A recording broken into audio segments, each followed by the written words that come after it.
La ciudad enemistada, la división consagrada, la capital, jueves 24 de enero de 1907, página 1, sección amena, aquí se vive de los desperdicios. Vienen los veraneantes y como traen mucha moneda, acceden a pagar lo que los codiciosos les piden. Y resulta que los que no somos veraneantes, si queremos medio alimentarnos y medio vestirnos, tenemos que pagar al compás de aquellos. Más como tampoco abunda la moneda en nuestros bolsillos, nos vemos constreñidos a vivir de desperdicios o poco menos.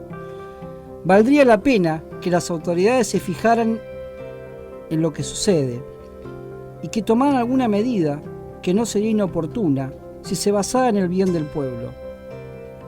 Mar del Plata y sus habitantes sufren de una esquizofrenia que marca las decisiones y destinos de la ciudad como ente individual. El padecimiento se desarrolla en ambas ciudades, aunque se baile al son de un mismo ritmo social, bajo el mismo contrato. Las realidades se modifican en función de sobrevivir en el propio espacio. En los barrios periféricos o en las zonas residenciales, se espera con igual ansiedad la llegada del verano turístico. Aquí, los dos niveles enfrentados que ostenta la ciudad confluyen y fabrican un punto de intersección, un cruce apto para la identificación y reafirmación social. El interés en el florecimiento ficticio de Mar del Plata durante 2 meses es un bien compartido que, si bien interesa a las dos ciudades, también las divide. En la esencia misma del conflicto histórico, el centro no tiene interés estético en el conurbano, pero necesita de este en mayor o menor medida. El conurbano no aprecia al centro.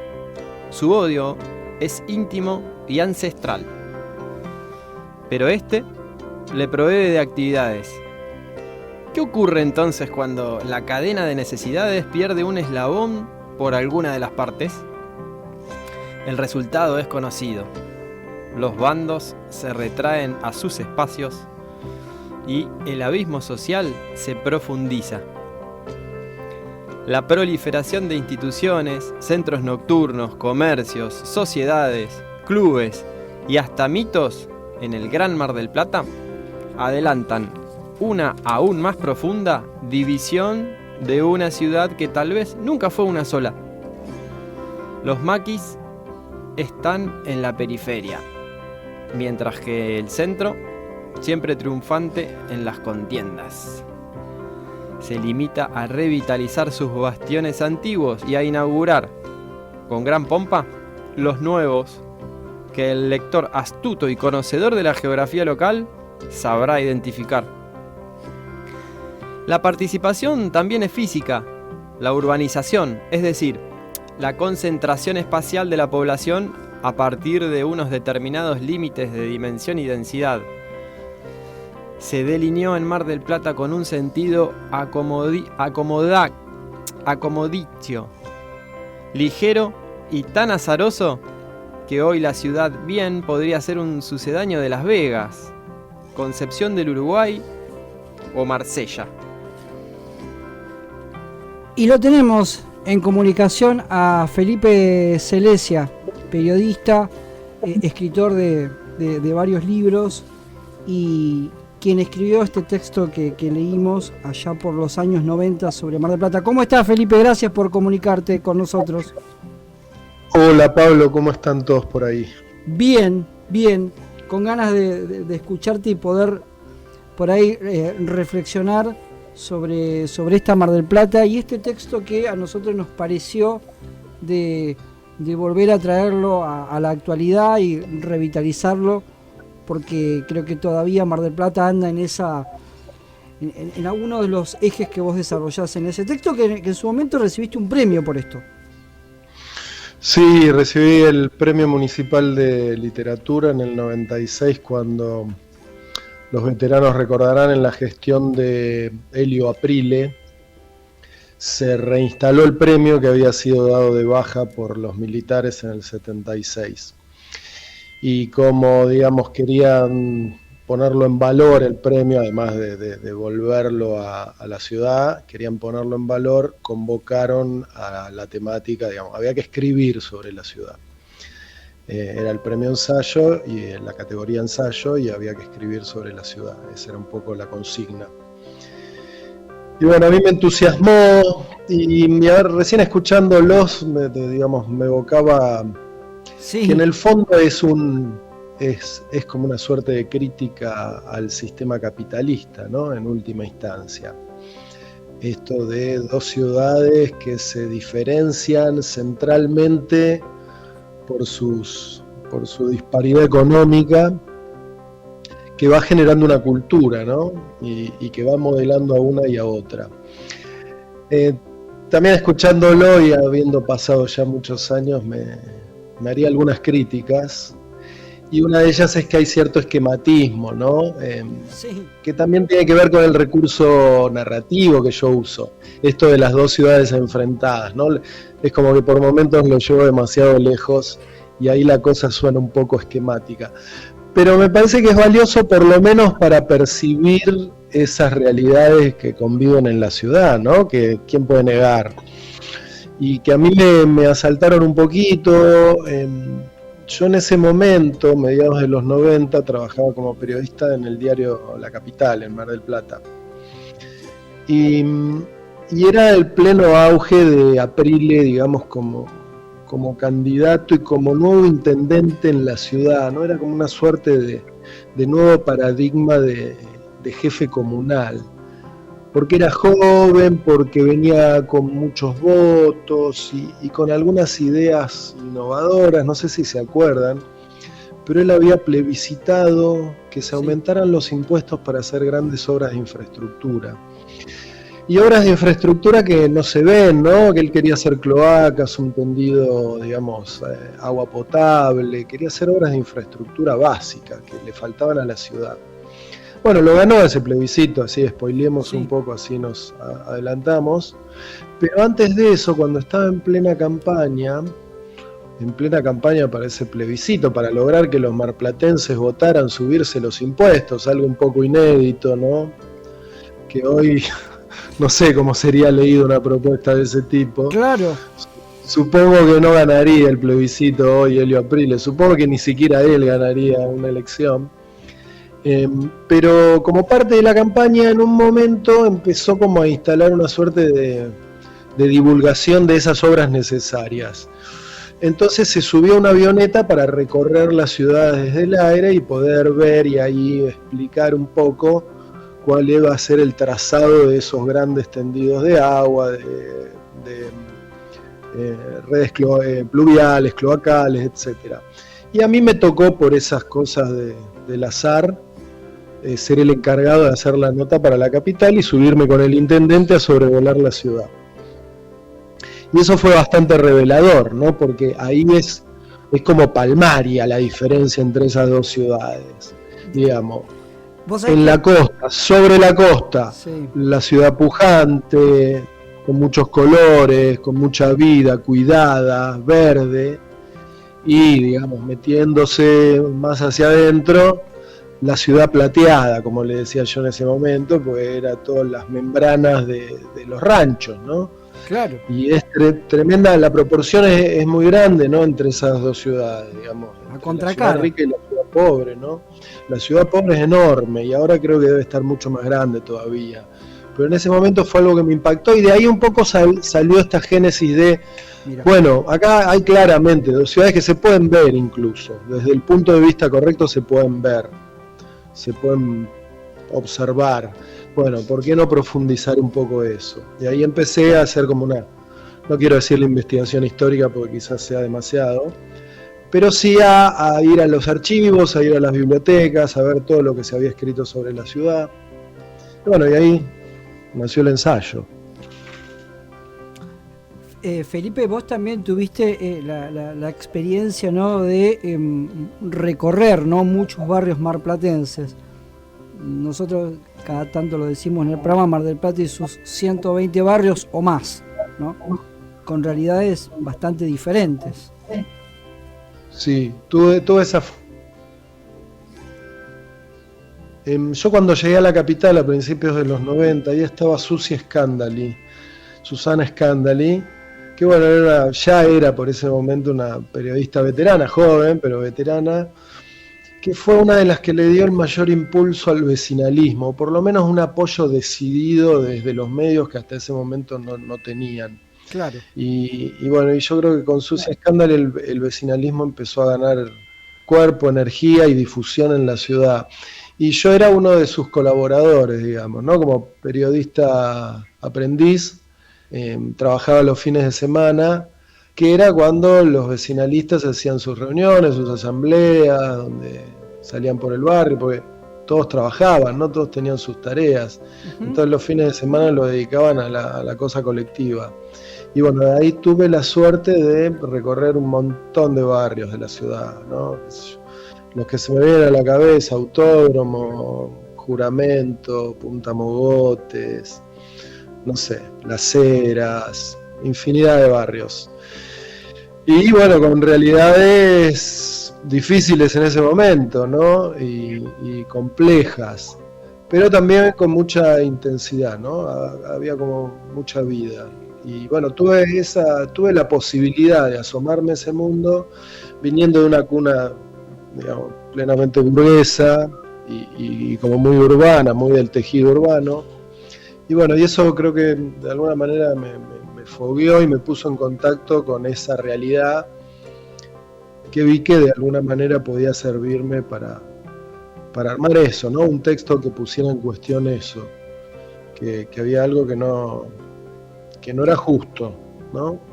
Que no era justo para con los marplatenses. Y que creo yo, en definitiva, que es el gran problema del mundo, por lo menos en este momento de la historia, ¿no? La desigualdad, acá no creo que tengamos un problema de carestía material, por el contrario, me parece que nunca produjimos tanto, tan bien y tan tecnificada, ¿no? Entonces los bienes es algo que yo diría hasta que sobra. El problema es que están muy mal distribuidos, ¿no? Y bueno, y acá voy a otra de las grandes influencias que fue todas las lecturas de Jean-Paul Sartre, del existencialismo francés y de esa cosa del intelectual orgánico gramsciano, ¿no? Esto es el hombre de su tiempo que desde una tarea intelectual se involucra con su realidad social. Un poco también ese fue mi norte al escribir el ensayo. Felipe, y en este sentido por ahí a mí me parece que es muy fuerte el título que vos le ponés, ¿no? Que tiene que ver un poco con esa identidad de Mar del Plata, porque hay algo muy fuerte en Mar del Plata. Yo incluso hace unos días encontré una pintada que me pareció bastante reveladora, que decía: un verano en la triste, decía, ¿no? Tremendo, la contracara. Y por ahí decir, gran frase. Y por ahí decir la ciudad enemistada, ¿viste? Una ciudad que creo que sigue teniendo fuerte esta cuestión de la ciudad feliz. Me parece que te metiste como bien profundo en la identidad de Mar del Plata. Pasa que Pablo también vos pensás que tuvo en un momento esta oportunidad que decía que al volar y verde, eso que cuentes. Eso de verlo desde arriba, a ver, creo que es algo que pasa en todas las ciudades, que se ve, digamos, la concentración en el centro y las periferias así, medio abandonadas, claro. Pero en Mar del Plata como que es más fuerte quizá, al igual que en Capital, como que se ve, no sé si tipo Las Vegas, pero todas las luces, el mar, el marco, sí. Todo eso, y después por otro lado todo lo otro, ¿entendés? Como que... Claro, es que tenemos esa cosa estacional, ¿no? Donde todo se pone de mil colores. Claro. Y empieza, bien, la vida se empieza a agitar y todo es como que cobra una nueva identidad, una nueva escala y la vida se reproduce y pasan cosas y eso es fantástico, pero en un momento, bueno, viene la resaca, ¿no? Bajar es lo peor y queda, y ahí más palpable todavía esas carencias que son de todo el año. Y yo, Mar del Plata, desde mi experiencia puramente personal y subjetiva, yo vivo hace más de 25 años ya en Buenos Aires, pero Mar del Plata es inmensamente más intensa que Buenos Aires en en su vivir, ¿no? En su cotidianeidad. Digamos, acá pasan cosas extraordinarias en Buenos Aires, ¿no? Es la gran cabeza de Goliat, como decía Martínez Estrada, ¿no? Acá pasa el poder, pasa el dinero, pasan las cosas, pero hay cierta forma de vivir ese día a día en la ciudad que en Mar del Plata, o por lo menos en mi experiencia, es mucho más intenso en Mar del Plata que en Buenos Aires y en otras ciudades que he tenido la suerte de visitar. Mar del Plata tiene algo, un plus de entrega de todos sus habitantes, que eso también me parece maravilloso, ¿no? Y esta cosa de que somos una de las ciudades turísticas más grandes del mundo, ¿no?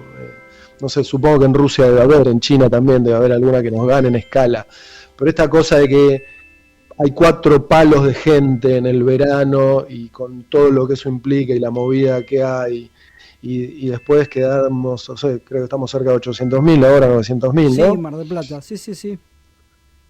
Bueno, nada, son contrastes enormes, ¿no? Que también tienen un costo. Y ese costo me parece que también es el conflicto, ¿no? Y esto que sé yo decir con la ciudad enemistada. Y después tuve la suerte, esto fue a posteriori, ¿no? De ganar el premio y de escribir el ensayo. Tuve la suerte de viajar a Francia, a Biarritz. Sí, que Biarritz, digamos, Mar del Plata es una copia idéntica de Biarritz en su planteo turístico, de ocio y urbanístico. Tiene una gran rambla, tiene un casino, tiene un gran hotel y todo se acomoda en ese eje, ¿no? Tiene como una ahora ya se ha complejizado, ¿no? Mar del Plata, ¿no? Pero digamos, en los orígenes era eso.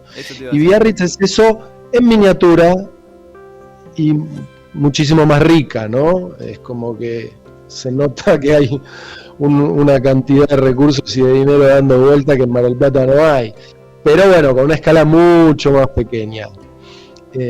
Y ahí también, digamos, me di cuenta y me reafirmé en ciertos conceptos que yo había escrito en el ensayo y relativicé otros, ¿no? Porque yo el ensayo lo escribo desde, bueno, Mar del Plata es única e irrepetible, pero no, esto también me parece que es una pulsión un poco de esta sociedad relativamente joven que somos, tanto en Argentina como en Mar del Plata en el caso específico, ¿no?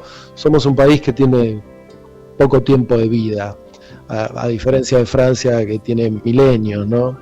Y bueno, esta cosa de creer que no hay una herencia atrás, que todo lo armamos nosotros. Y eso es maravilloso y nos define y creo que es lo que logra que tengamos tantas personalidades descollantes, pero al mismo tiempo algunas dificultades para estructurar y articular lo colectivo, ¿no?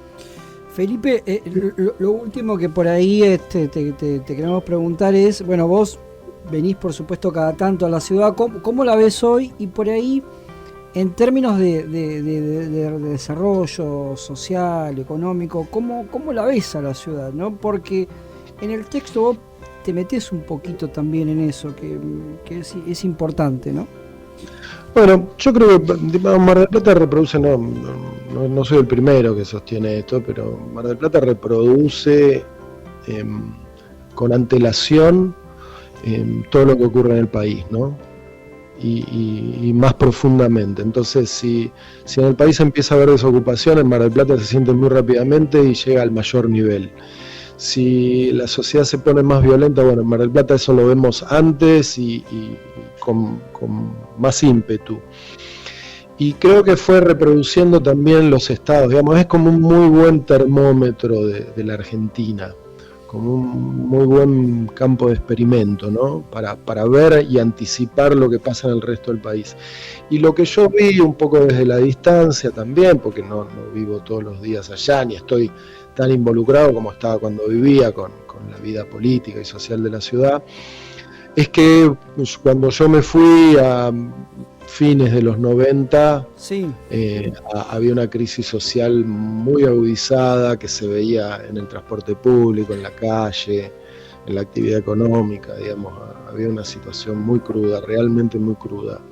Y después, como el resto del país, a partir del dualdismo, kirchnerismo, se empezó a revertir eso y logró, digamos, cierta pujanza a mediados de los 2000, entre el 2010 y el 2015.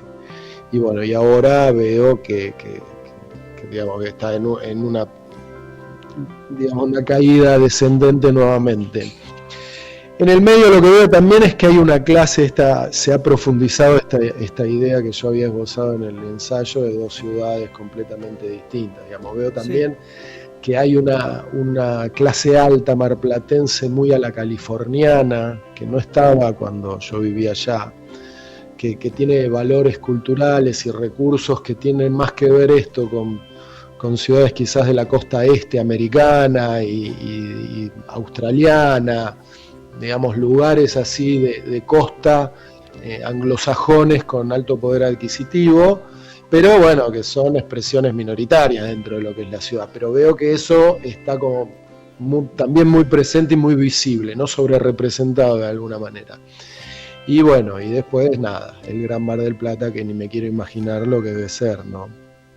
Sí, es una Mar del Plata que por ahí vos, en cierto modo, también lo comentás en el texto, se ha conurbanizado bastante, ¿no? Bastante. Tremendamente, ¿no? Digo, yo creo que el conurbano marplatense no tiene grandes diferencias con lo que es el primer o segundo cordón del conurbano porteño, en sus características, en su problemática, en sus necesidades.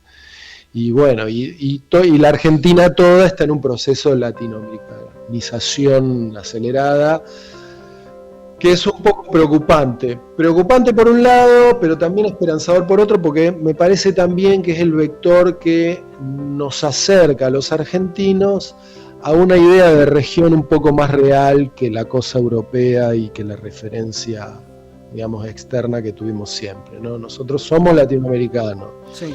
Y por ese lado me parece que ese mestizaje, que creo que nos va a hacer bien desde un planteo político y de conciencia, ese mestizaje viene dado por estos nuevos territorios que hay, que son el conurbano. Pero lo que hay que hacer, me parece, es resolver las necesidades, ¿no?